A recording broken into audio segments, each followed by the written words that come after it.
let's start with stance. Your balance in your center is the most important thing. We talked about that footwork, but if you have no center, you've got nothing. So Clint, if I can get you to take a fighting stance facing that direction right there, I want to go around and tell everybody what's important about your stance and where the strengths are. Let's start from the bottom up, because this is where the key is. If you're looking down Clint's feet, you're going to see from his toe to his heel runs a straight line through his body. It's almost like he's straddling that line and balancing over the top of it. Now that he's on one line, there's another line. It's imaginary, but it travels up the center of his body, and it becomes the center line. It's where you hold your balance and your core.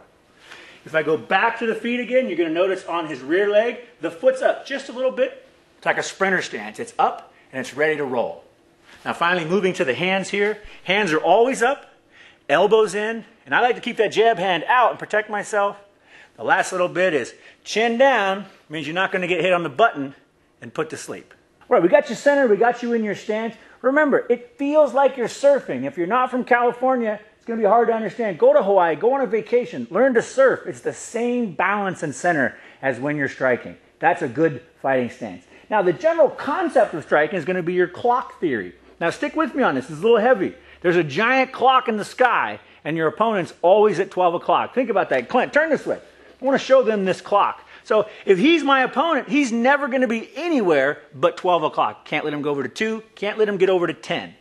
Where my strategy for striking comes into play, where MMA for boxing gets really, really effective, is when I strike, I'm going to punch at 12 o'clock, move my head somewhere else. So it looks like this. Throw your jab, Clint.